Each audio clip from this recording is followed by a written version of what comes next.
Hello विद्यार्थी मित्रों, chapter 6 दाखला कंटिन्यू करिए छे। कोस्मिक किरणों एक प्रयोग में एक इलेक्ट्रॉन अने एक प्रोटोननी हाजरी जोवा मळे छे, जेमां इलेक्ट्रॉननी गति ऊर्जा 10 किलो इलेक्ट्रॉन वोल्ट अने प्रोटोननी 100 किलो इलेक्ट्रॉन वोल्ट छे। तो आ बेमांथी कोण झड़पी हशे, इलेक्ट्रॉन के प्रोटोन? ए बंनेनी झड़पोनो गुणोत्तर मेळवવાનો छे અને ઇલેક્ટ્રોન પ્રોટોન બંનેનું દળ આપેલું છે। તો મિત્રો, ઇલેક્ટ્રોનની ગતિ ઉર્જા લખવી હોય તો હાફ MEVE સ્ક્વેર લખાય, એવું પ્રોટોનની ગતિ ઉર્જા હાફ MPVP સ્ક્વેર કહીએ। હાફ હાફ ઉડી જાય। હવે આપણે બંનેના વેગોનો ગુણોત્તર કરવો છે, તો બંને બાજુ વર્ગમૂળ કરી દઈએ। હવે આ કિંમતો મૂકીએ। MP એટલે માસ ઓફ પ્રોટોન આપેલું છે, આ માસ ઓફ ઇલેક્ટ્રોન આપેલું છે, બંનેની ગતિ ઉર્જાઓ છે કિલો ઇલેક્ટ્રોન વોલ્ટ છે ને, એક ઇલેક્ટ્રોન વોલ્ટ એટલે 1.6 ઇન્ટુ 10⁻19 જૂલ, અને કિલો ઇલેક્ટ્રોન વોલ્ટ કરો તો આને ગુણ્યા કિલો એટલે 10⁻³ કરવાનું, એટલે 10⁻16 જૂલ થઈ જાય। એટલે આ 10 કિલો ઇલેક્ટ્રોન વોલ્ટ એટલે 10 ઇન્ટુ 1.6 ઇન્ટુ 10⁻16, અને આ KP એટલે પ્રોટોનની ગતિ ઉર્જા 100 કિલો ઇલેક્ટ્રોન વોલ્ટ છે, 100 ઇન્ટુ 1.6 ઇન્ટુ 10⁻16 કરો।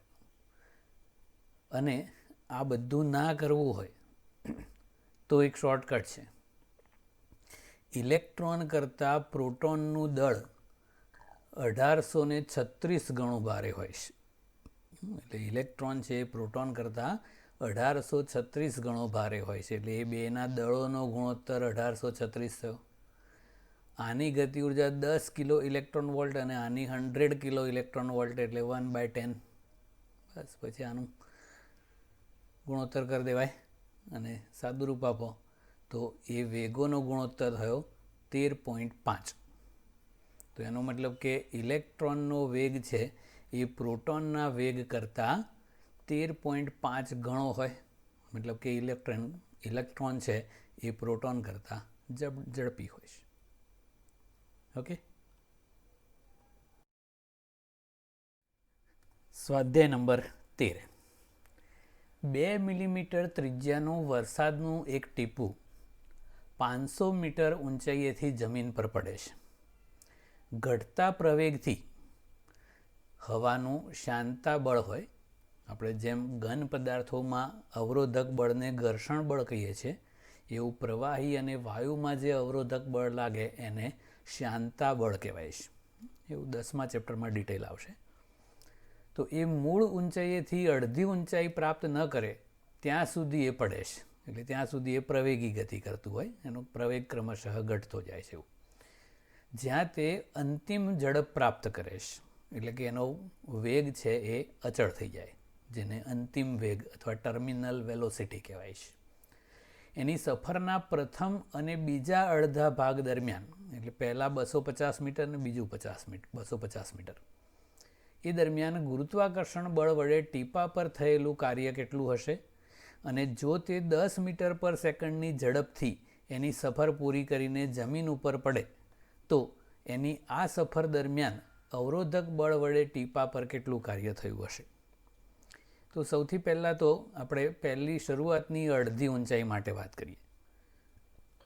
તો આપણને ત્રિજ્યા આપી છે, આપણે ટીપાના દળની જરૂર પડશે, તો ઘનતા બરાબર દળ ભાગ્યા કદ, માટે દળ બરાબર ઘનતા ગુણ્યા કદ। તો આ ઘનતા કદ 4/3πr³, એ ટીપું ગોળાકાર છે એવું લેવાનું। ગુરુત્વ પ્રવેગ ખબર છે 9.8 મીટર પર સેકન્ડ સ્ક્વેર, અડધી ઊંચાઈ લેવાની છે એટલે 500 ભાગ્યા 2 250 મીટર।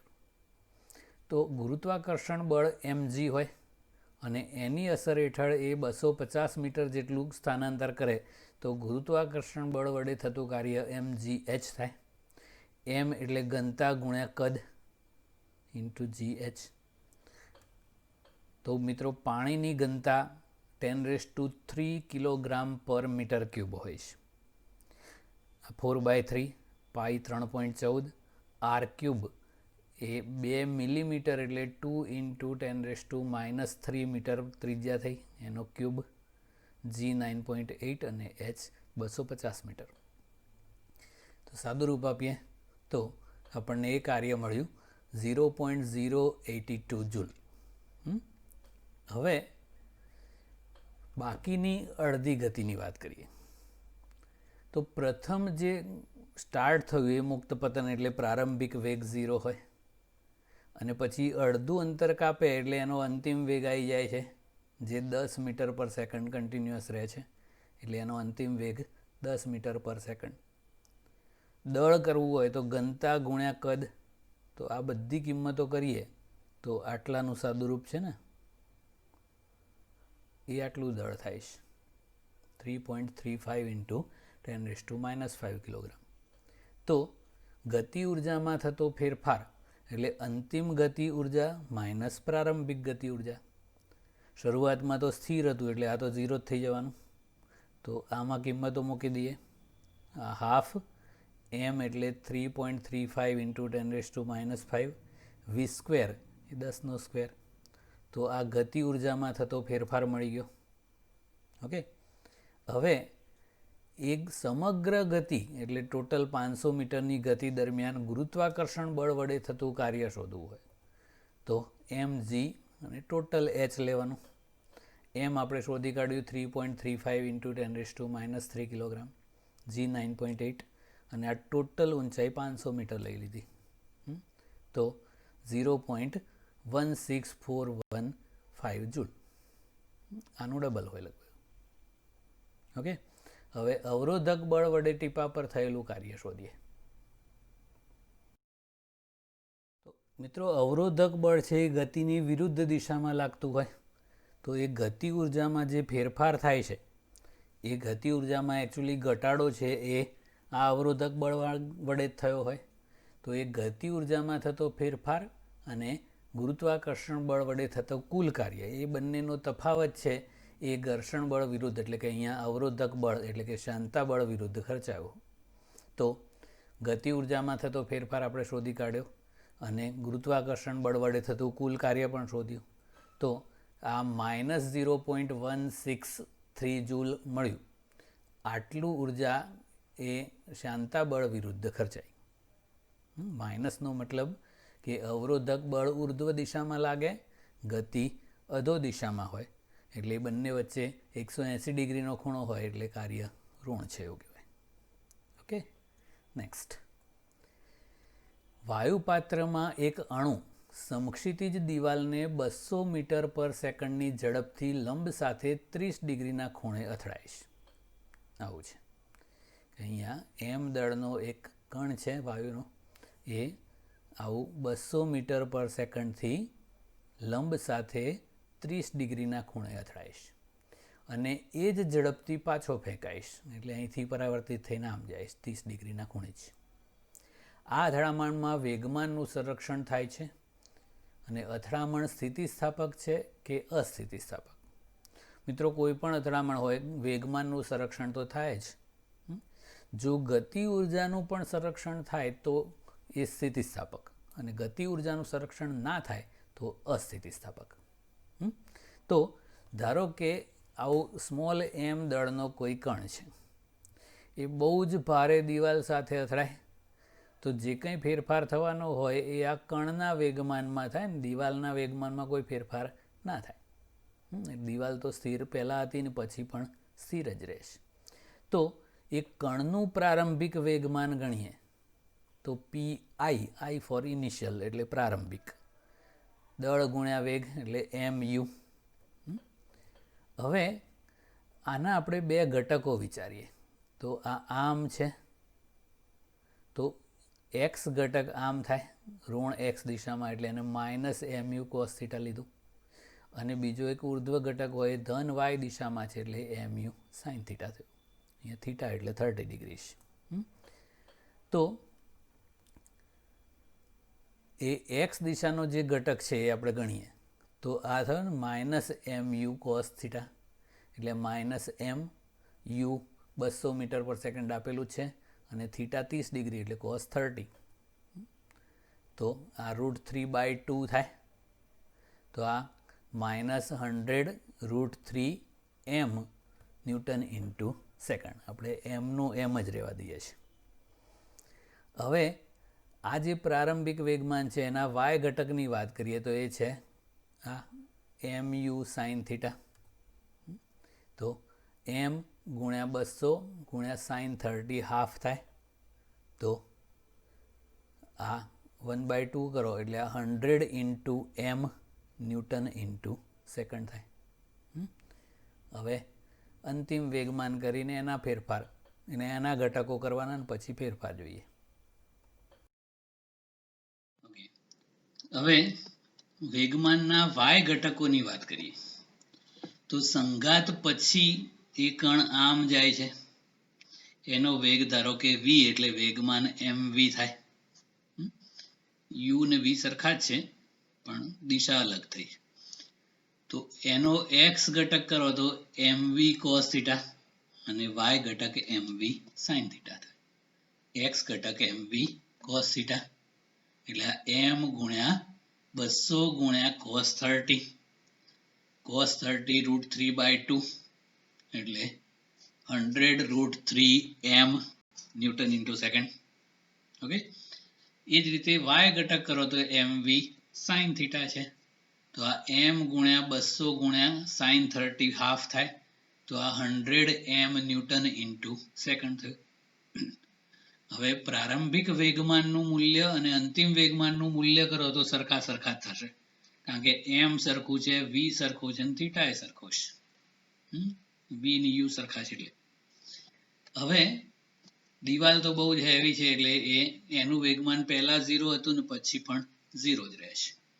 ગતિ ઉર્જાની વાત કરીએ તો u અને v ના મૂલ્યો સરખા છે, દળ પણ સરખા છે. તો પ્રારંભિક ગતિ ઉર્જા હાફ mu² હોય અને અંતિમ ગતિ ઉર્જા હાફ mv² હોય. તો m સરખા u અને v સરખા એટલે આ બંને ગતિ ઉર્જાઓ પણ સરખી થઈ. તો સંઘાત પહેલાની ગતિ ઉર્જા અને સંઘાત પછીની ગતિ ઉર્જા સરખી છે, માટે આ સંઘાત સ્થિતિસ્થાપક છે એવું કહેવાય. એટલે આ સાબિત થઈ ગયું. Okay, next. એક બિલ્ડિંગના ગ્રાઉન્ડ ફ્લોર પર રહેલ પંપ 30 મીટર ક્યુબ કદની ટાંકીને 15 મિનિટમાં ભરી શકે છે. જો ટાંકી ગ્રાઉન્ડથી 40 મીટર ઊંચાઈએ હોય અને પંપની કાર્યક્ષમતા 30% હોય તો પંપ દ્વારા કેટલો વિદ્યુત પાવરનો ઉપયોગ થયો હશે? પંપની કાર્યક્ષમતા 30% નો મતલબ શું થાય કે જેટલી વિદ્યુત ઉર્જા ખર્ચે એનું માત્ર 30% પાણી ચડાવવામાં વાપરે ને બાકીનું 70% ગરમ થવામાં. એટલે આ બેકાર મોટર છે, મેડ ઇન ચાઇના છે. ઓકે, તો પહેલા તો ખર્ચાતો પાવર કેટલો હોય એ શોધી કાઢીએ. તો પાવર એટલે કાર્ય ભાગ્યા સમય. આપણે જમીનની સપાટીથી h ઊંચાઈએ પાણીને ચડાવવું છે એટલે કાર્ય mgh હોય ભાગ્યા સમય t. તો m 30 મીટર ક્યુબ કદ છે, તો 1 મીટર ક્યુબ કદ હોય એની અંદર 1000 લીટર પાણી હોય અને 1000 કિલોગ્રામ પણ કહેવાય, કારણ કે પાણીની ઘનતા 10³ કિલોગ્રામ પર મીટર ક્યુબ હોય છે. તો આ કદ છે, કદ ગુણ્યા ઘનતા કરી દેવાનું એટલે દળ થઈ જાય. તો કદ 30 મીટર ક્યુબ અને ઘનતા 10³ મીટર ક્યુબ કિલોગ્રામ પર મીટર ક્યુબ એટલે આ 30 ગુણ્યા 10³ કિલોગ્રામ એ પાણીનું દળ થયું. g 9.8, ઊંચાઈ 40 મીટર આપેલી છે, સમય 15 મિનિટ છે એટલે ગુણ્યા 60 કરો એટલે સેકન્ડ થઈ જાય. તો આ સાદુરૂપ આપો એટલે 13.07 ગુણ્યા 10³ વોટ આવે એટલે એને 13.07 કિલો વોટ કહેવાય. તો આ ખર્ચેલો પાવર થયો, મતલબ આ જરૂરી પાવર.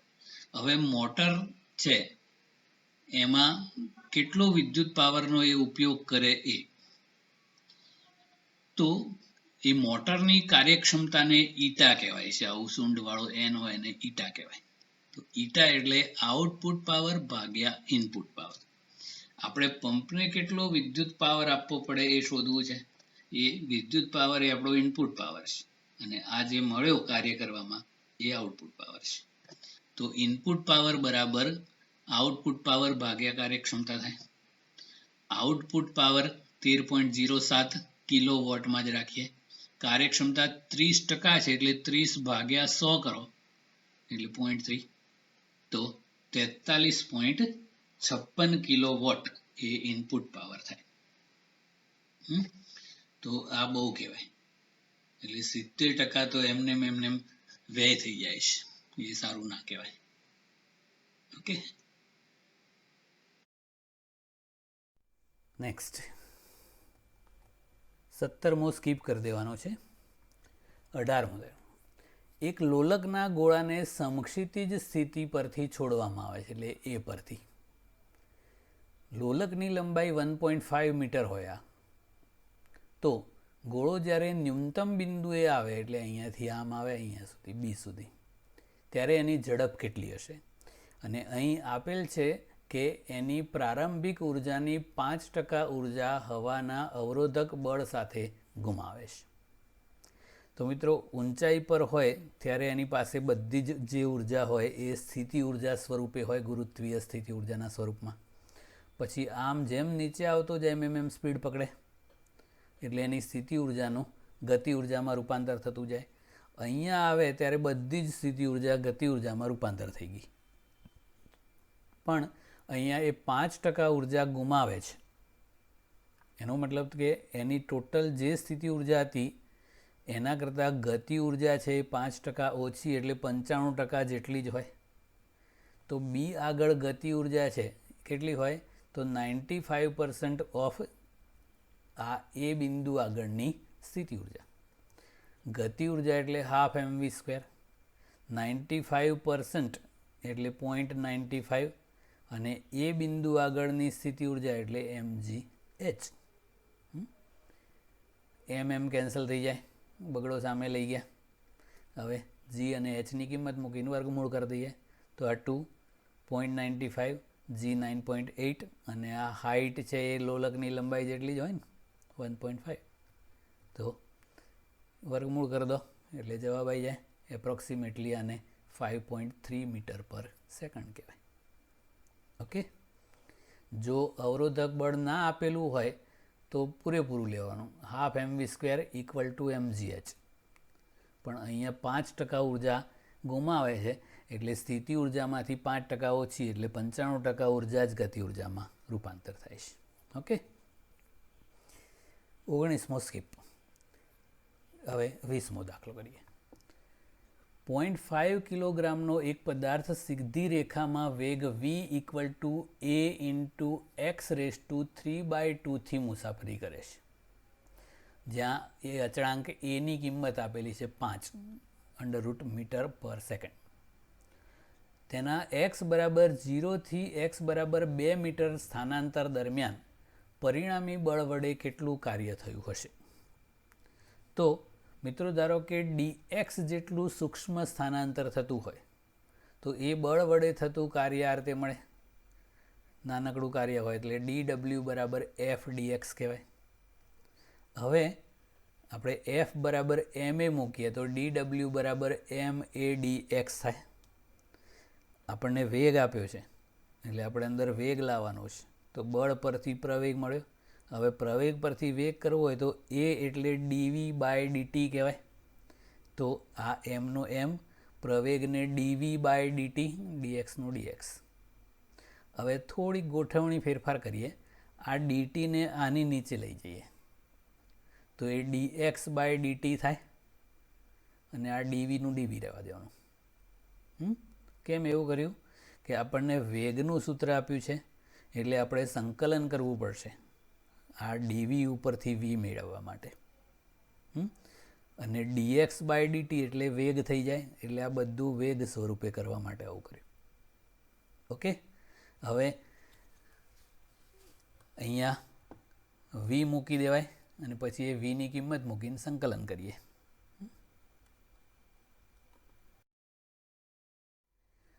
તો મિત્રો dw બરાબર mv dv. dw પરથી w મેળવવું હોય તો બંને બાજુ સંકલન કરી દેવાનું. તો ઇન્ટિગ્રેશન dw એટલે w, m અચળ બાર, ઇન્ટિગ્રેશન v dv, અને આપણને xની કિંમત 0 થી 2 મીટર આપેલી છે. તો આ વેગ છે તો એને x સ્વરૂપે ફેરવવું પડશે.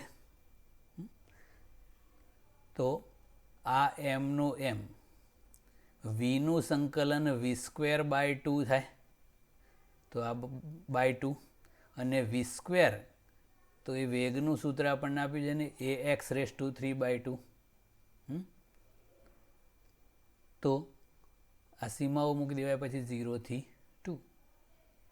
ઓકે, તો હાફ m સ્ક્વેર કરો એટલે આ a²x³ થાય, અને આ 0 કરો બધું 0 થઈ જાય.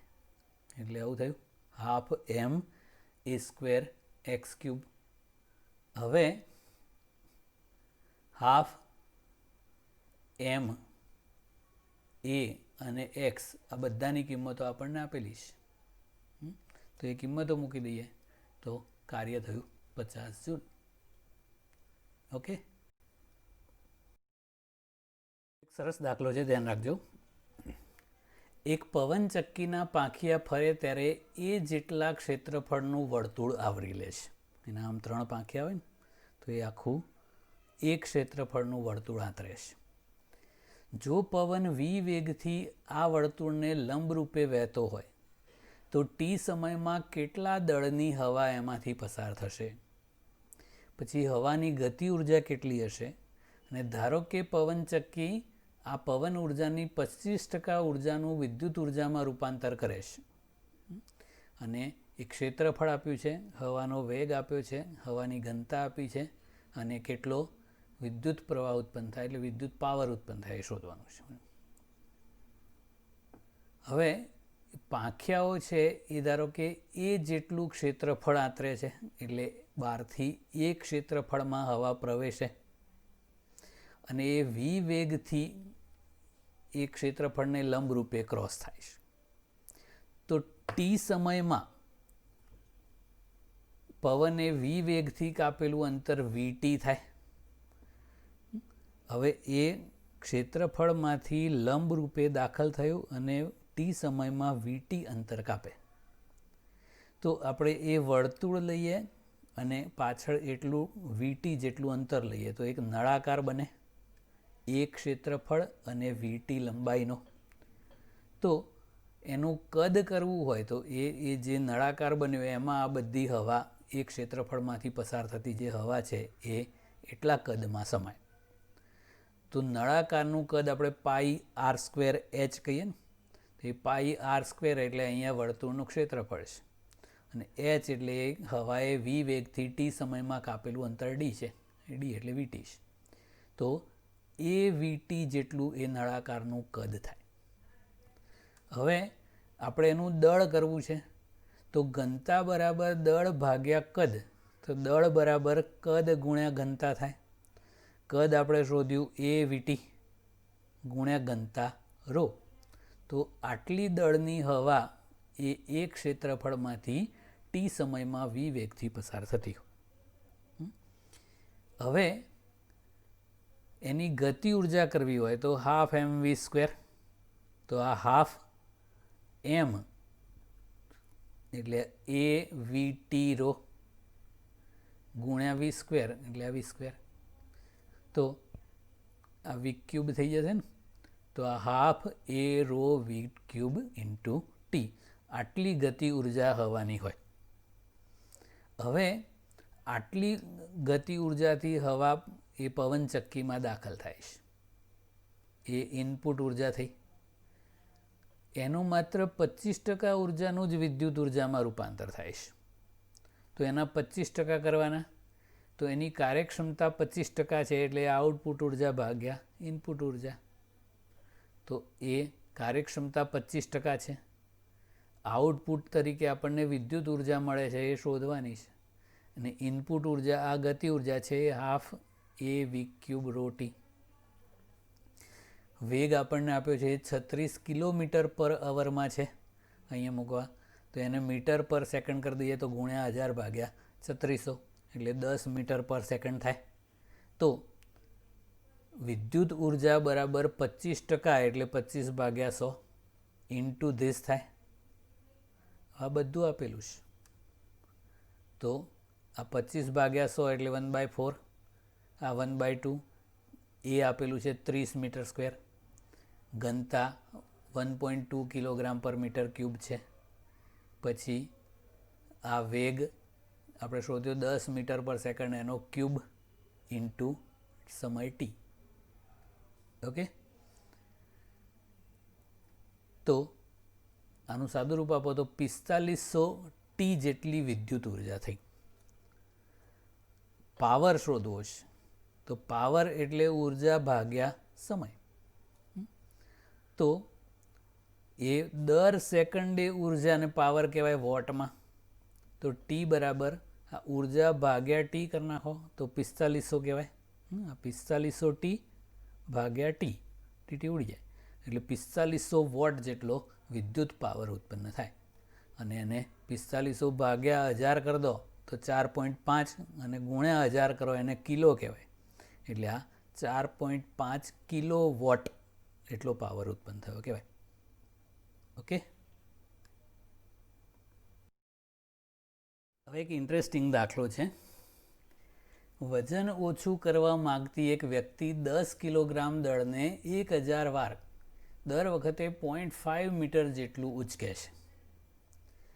ધારો કે તેણી એટલે આ બેન છે જેટલી વખત દળને નીચે લાવે છે એટલી વખત સ્થિતિ ઉર્જાનો વ્યય થાય છે. આમ ઉચકો એટલે mgh સ્થિતિ ઉર્જા હોય, નીચે આવે એટલે 0 થઈ જાય. એની ગુરુત્વાકર્ષણ બળ વિરુદ્ધ કેટલું કાર્ય કરશે? પછી ખોરાકમાંથી 1 કિલોગ્રામ દીઠ 3.8 ઇન્ટુ 10⁷ જૂલ ઉર્જા મળે છે, જેનું યાંત્રિક ઉર્જામાં 20% કાર્યક્ષમતાના દરે રૂપાંતર થાય છે. તો ડાયટિંગ કરનારે કેટલું ફેટ એટલે કેટલું દળ ઓછું કર્યું હશે એ શોધવાનું છે, એટલે વેઇટ લોસ. તો એમ દળને આપણે h ઊંચાઈએ લઈ જઈએ તો mgh જેટલું કાર્ય ગુરુત્વાકર્ષણ બળ વિરુદ્ધ કરવું પડે. તો એવું એમ દળને 1000 વખત લઈ જઈએ ઉપર તો mgh 1000 વખત એટલે ગુણ્યા 1000 આટલું ટોટલ કાર્ય કર્યું કહેવાય. તો m 10 કિલોગ્રામ છે, g 9.8 મીટર પર સેકન્ડ સ્ક્વેર ખબર, h 0.5 મીટર સુધી લઈ જવાનું છે અને આવું 1000 વખત કરવાનું છે. તો 49,000 જૂલ જેટલું કાર્ય આ 1000 વખતના વેઇટ લિફ્ટિંગમાં કર્યું. હવે 1 કિલોગ્રામ ખોરાકમાંથી 3.8 ઇન્ટુ 10⁷ જૂલ ઉર્જા મળતી હોય તો m કિલોગ્રામમાંથી કેટલી મળે? તો ગુણ્યા m. તો 3.8 ઇન્ટુ 10⁷ ગુણ્યા m જૂલ, આટલી ઉર્જા ખોરાકમાંથી મળે. મિલી જૂલ નથી, હા m જૂલ છે, હા m દળનું છે. હવે આ જે ઉર્જા મળી m દ્રવ્યમાનમાંથી એની 20% ઉર્જા જ યાંત્રિક ઉર્જામાં રૂપાંતર પામતી હોય. તો એને આપણે u ડેશ કહીએ. એ યાંત્રિક ઉર્જામાં રૂપાંતર પામતી ઉર્જા u ડેશ એ uના 20% છે, એટલે આ u એના 20%. તો આ u 3.8 ઇન્ટુ 10⁷ અને 20% એટલે 20 ભાગ્યા 100 એમનું એમ જ. તો એ થયું 76 ઇન્ટુ 10⁵ એમ જૂલ. તો એમ દળમાંથી યાંત્રિક ઉર્જા આટલી થાય અને એ કાર્ય કર્યું આ એ બે સેમ જ હોય ને, આ ખોરાકમાંથી મળે અને આ ખર્ચી. તો આ બંને આપણે સરખાઈ દઈએ તો આ 49,000 અને આ 76 ઇન્ટુ 10⁵ એમ, એમને કરતાં બનાવી દો તો આ 49,000 ભાગ્યા 76 ઇન્ટુ 10⁵. તો એમ બરાબર 0.0064 કિલોગ્રામ જેટલું દળ ઓછું થાય. ગ્રામમાં કહો તો 6.4 ગ્રામ. તો આટલું દળ 1000 વખત 10 કિલોગ્રામ વેઇટને અપ ડાઉન કરો ત્યારે 6.4 ગ્રામ વજન ઓછું થાય. તો વિચારો કે તમારે આવું 6.4 કિલોગ્રામ વજન ઓછું કરવું હોય તો આવું 1000 દિવસ કરવું પડે. એટલે તમે 3 વર્ષ સુધી આ કસરત કરો તો તમારું વજન 6.4 કિલોગ્રામ ઘટે. એટલે બહુ ચિંતા નહીં કરવાની, ખાઓ પીઓ લહેર કરો. કસરત કરવાથી વજન ઓછું થાય એક માન્યતા ખોટી છે. ચાલવાથી અને તરવાથી સારું થાય. કસરત કરવાથી મસલ્સ મજબૂત થાય અને ચાલવાથી અને તરવાથી દળ ઓછું થાય. Okay, that's it. નેક્સ્ટ. હવે એક ઉપયોગી દાખલો. એક મોટું કુટુંબ 8 કિલો વોટ પાવરનો ઉપયોગ કરે છે. સમક્ષિતિજ સપાટી પર સૂર્ય ઉર્જા સીધી જ એક ચોરસ મીટર દીઠ 200 વોટ જેટલા સરેરાશ દરથી આપાત થાય છે.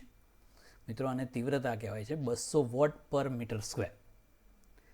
જો આની 20% ઉર્જાનું ઉપયોગી વિદ્યુત ઉર્જામાં રૂપાંતર થઈ શકતું હોય તો 8 કિલો વોટ મેળવવા માટે કેટલું મોટું ક્ષેત્રફળ જોઈએ એ સોલર પેનલનું.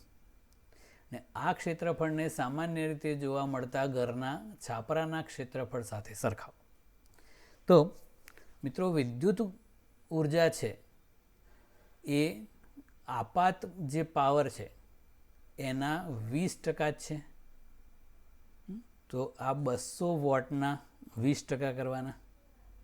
તો 200 ગુણ્યા 20 ભાગ્યા 100 એટલે 40 વોટ પર મીટર સ્ક્વેર.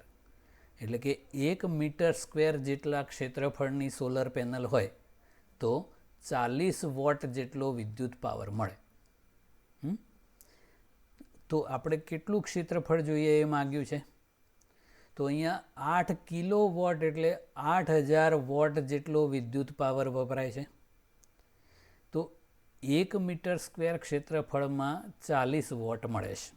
તો આવું ગણી શકાય કે 40 વોટ જેટલો પાવર મેળવવો હોય તો 1 મીટર સ્ક્વેર ક્ષેત્રફળનું પેનલ જોઈએ. તો 8000 વોટ મેળવવા માટે કેટલું ક્ષેત્રફળ જોઈએ? તો 8000 ભાગ્યા 40. તો 200 મીટર સ્ક્વેર ક્ષેત્રફળ જોઈએ. હવે ધારો કે આપણું જે ધાબુ છે એ ચોરસ હોય, L લંબાઈ અને L પહોળાઈનું, તો ક્ષેત્રફળ A equal to L square. તો 200 મીટર સ્ક્વેર બરાબર L સ્ક્વેર. એટલે L બરાબર √200 એટલે 10√2 મીટર થાય.